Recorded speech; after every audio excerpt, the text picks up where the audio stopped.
I knew this confrontation was coming. When my brother Marcus's wife caught him cheating with her best friend, it wasn't just his marriage that imploded, it was our entire family's dynamic. As the successful sibling with a thriving investment firm, I became their ATM of choice. The security cameras caught Mom and Marcus entering my house at 9:43 a.m. I left the door unlocked, knowing they'd show up after Marcus's desperate voicemail last night. What they didn't know was that Judge Harrison and 4 other family court judges were already watching the live feed in their chambers, courtesy of my attorney's arrangement. Sarah, Mom's voice carried through the house. We need to talk about your brother's situation. I sat at my desk, heart pounding but hands steady. The small red light on my laptop confirmed the stream was active. In my office, Mom. They burst in like they owned the place. Marcus, disheveled in last night's clothes, and Mom, clutching her designer handbag like a weapon. The same bag I bought her last Christmas. Your brother needs $800,000 for his divorce settlement, Mom announced without preamble. You're going to provide it. I kept my voice level, remembering my attorney's advice. No, I'm not. Marcus made his choices. His divorce is his responsibility. She's trying to take everything. Marcus whined, slumping into my visitor's chair. The house, the cars, even my retirement account. Because you cheated on her with her best friend, I reminded him, for 2 years. Mom's face reddened. That's not the point. Family helps family. I have helped, I said, pulling out a folder. I've given Marcus $237,000 over the past 5 years. Money I was told was for his business, his mortgage, his kids' education. Instead, he spent it on luxury vacations with his girlfriend. You're just jealous because he has a life and you don't, Mom snapped. All you do is work and count money. The irony wasn't lost on me. My work and money were apparently terrible things until they needed them. My answer is no, I stated firmly. I'm not funding his divorce. Mom stepped closer, her designer heels clicking on my hardwood floor. You ungrateful brat. After everything we've done for you. What exactly have you done for me? I asked quietly. When I started my company, you told everyone I was foolish. When I made my first million, you told the family I must have done something illegal. The only time you're proud of me is when you need money. Marcus jumped up. You think you're better than us just because you got lucky. Lucky, I laughed. I worked 80-hour weeks for 10 years. I lived in a studio apartment and ate ramen while you were buying sports cars with my money. Enough? Mom's scream was perfectly captured by the cameras. You will give your brother this money, or you're no longer part of this family. No. The slap echoed through the office. Mom's hand left a stinging impression on my cheek, her rings cutting into my skin. Marcus smirked. You're giving him the money, Mom hissed, or I'll tell everyone about your little secret from college. I touched my cheek, feeling the wetness of blood where her ring had cut me. You mean how I worked 3 jobs to pay tuition after you and Dad stole my college fund? Go ahead. Tell everyone. You little. Mom raised her hand again. I wouldn't, I said calmly. The first assault was bad enough. A second one would just make the judges angrier. Judges? Marcus's smirk vanished. What judges? I turned my laptop around, showing them the live stream. 5 windows showed 5 different courtrooms where 5 judges were watching everything. In the corner of the screen, a recording indicator blinked steadily. You've been broadcasting us, Mom's voice rose to a shriek. No, Mom, you've been broadcasting yourselves. Everything you just did and said was witnessed by the family court judges handling Marcus's divorce case, including the assault, the attempted blackmail, and the admission about stealing my college fund. The color drained from both their faces. On the screen, Judge Harrison was already reaching for his phone. You set us up, Marcus whispered. No, brother dear. I just learned from last time. Remember when you forged my signature on those loans? I learned to keep evidence. A sharp knock at the front door made them both jump. Ms. Williams?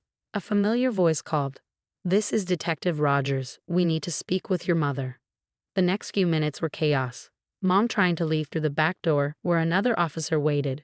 Marcus attempting to delete the recording. Too late, it was already secured on 5 different servers, and me sitting calmly at my desk, pressing a cold compress to my cheek. As they were led away, Mom turned back one last time. You've destroyed this family. No, Mom, I said softly. You did that a long time ago. I'm just done paying for it. The detective stayed behind to take my statement, But we both knew it was just a formality. The evidence was clear, and 5 judges had witnessed everything. This time, there would be no covering up, no family secrets, no more financial abuse. My phone buzzed. A text from my attorney. Judges want to see you. Your brother's divorce just got more complicated. I smiled, wincing at the pain in my cheek. Sometimes justice comes with a price. But finally, I wasn't the one paying it. The courthouse hallway felt colder than usual as I sat outside Judge Harrison's chambers. My cheeks still throbbed where Mom's rings had cut me, but the satisfaction of finally standing up to them dulled the pain. My attorney, Diana Chen, reviewed her notes beside me. All 5 judges want to add your evidence to Marcus's divorce proceedings. Your mother's actions have complicated things. How badly? I asked, though I already suspected the answer. They've uncovered a pattern of financial fraud, Diana explained. Your brother wasn't just cheating on his wife, he was embezzling from their joint accounts and hiding assets. Your mother was helping him. Before she could elaborate, Judge Harrison's clerk called us in. Inside, the atmosphere was tense. All 5 judges sat around a conference table, their expressions grave. On the center screen, the video of Mom's assault played silently. Judge Harrison spoke first. Ms. Williams, we've reviewed not only today's incident but also the financial documentation you provided. I have to ask, how long has this financial abuse been going on? I took a deep breath. Since I started my company 8 years ago. At first, it was small amounts, a few thousand here and there for what they called family emergencies. But after Marcus's affair became public, it escalated. Judge Morris, the senior family court judge, finished for me.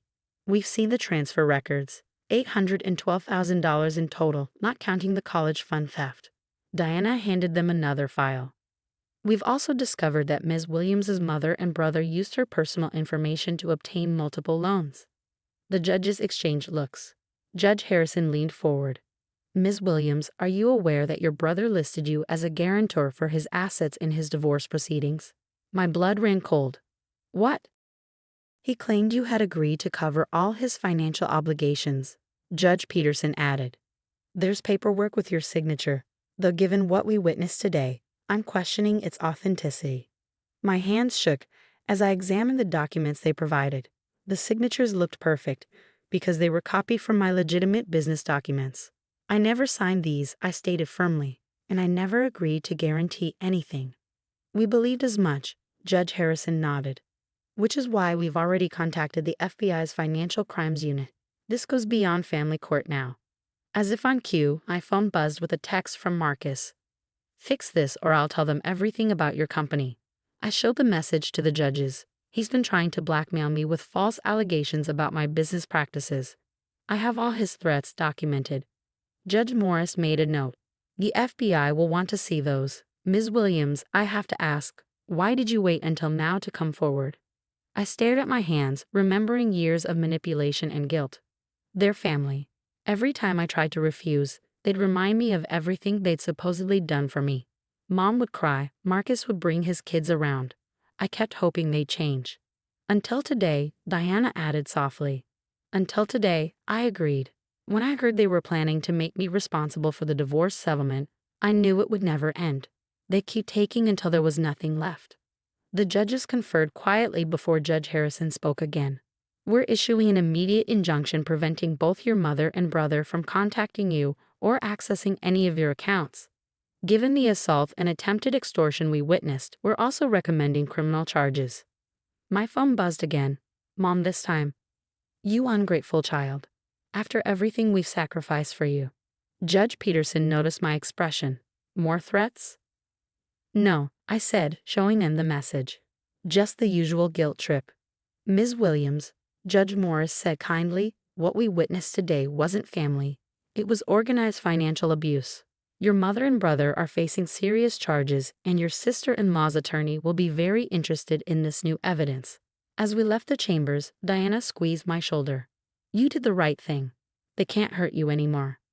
In the parking lot, I found my car vandalized, Marcus's final act of retaliation before being taken into custody. The words "Familydrama traitor" were scratched deep into the paint. Diana took photos while I called the police. As I waited, another text came through, this time from my sister-in-law. Thank you for telling the truth. I knew something wasn't right with their stories. For the first time that day, I felt tears forming, not from pain or fear, but from relief. The truth was finally out, and with it, the weight of years of manipulation and abuse began to lift. The detective who arrived to document the vandalism was sympathetic. Family financial abuse cases are always tough, she said, photographing the damage. But you've done everything right. You kept records, you gathered evidence, and most importantly, you came forward. Looking at my damaged car, I realized it was a fitting symbol. Like me, it bore the scars of their abuse, but it was still running, still moving forward. The scratches could be repaired, just like I could heal. What happens now? I asked Diana as we watched the police finish their report. Now, she said firmly, you live your life without their chains, and they face the consequences of their actions. I nodded, touching my bruised cheek one last time. The pain was already fading, and with it the last traces of guilt about standing up to my family. Sometimes, protecting yourself means being willing to let go of those who hurt you, even if they share your blood. 1 year later, I sat in the federal courthouse, watching as Marcus and Mom were led in for sentencing. The past 12 months had revealed a web of financial crimes that shocked even the prosecutors. The FBI's investigation had uncovered over $2 million in fraudulent loans, forged documents, and hidden assets. My brother's divorce had been the tip of an iceberg of deception that spanned nearly a decade. All rise, the clerk announced as Judge Reeves entered. I straightened in my seat, feeling my sister-in-law Amanda's supportive presence beside me. After the divorce revelations, Amanda had reached out. We discovered we'd both been victims of Marcus's manipulations, and an unexpected friendship formed from the ashes of his deceptions. Before I delivered the sentence, Judge Reeves began, would the victims like to make their statements? I approached the podium, the prepared statement trembling in my hands.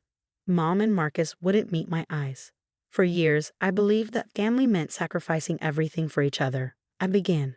I was taught that love meant giving until it hurt, and then giving more. What I wasn't taught was the difference between support and exploitation. Taking a deep breath, I continued.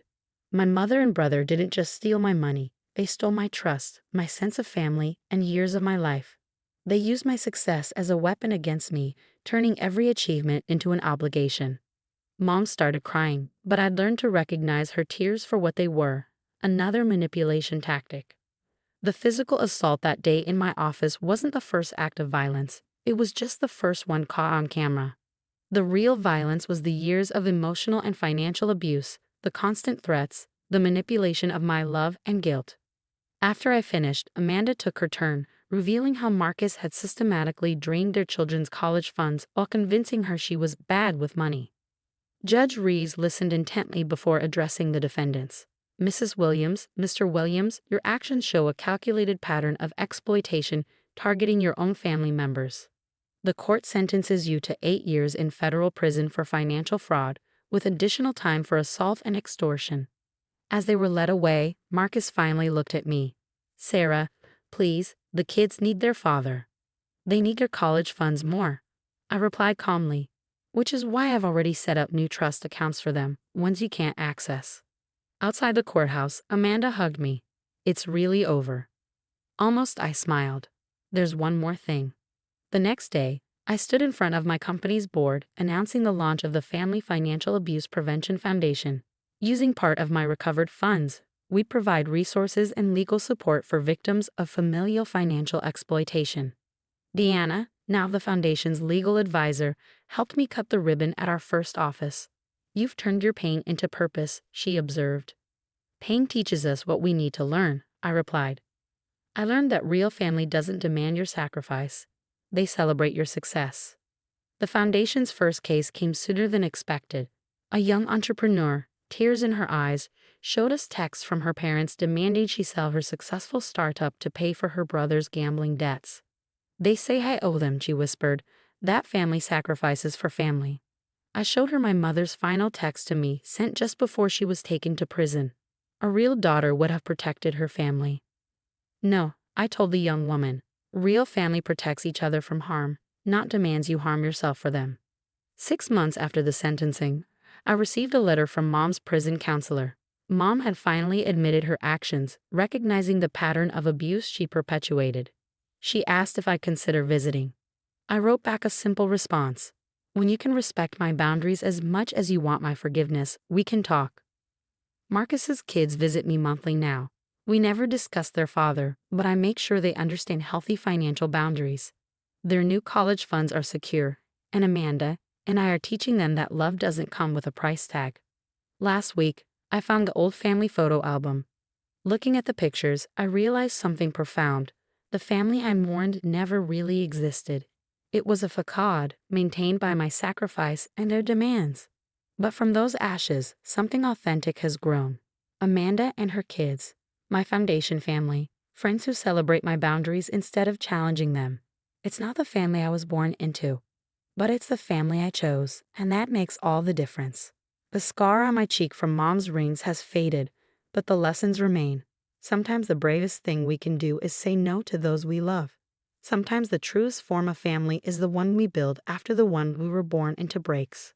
And sometimes the highest form of self-love is protecting ourselves from those who claim to love us most. Standing in my office, where it all ended a year ago, I finally archived mom's number in my phone. The screen asking, "Are you sure?" seemed to ask about more than just a phone number. Yes, I was sure. Sure that family shouldn't hurt. Sure that love shouldn't cost. Sure that I deserved better.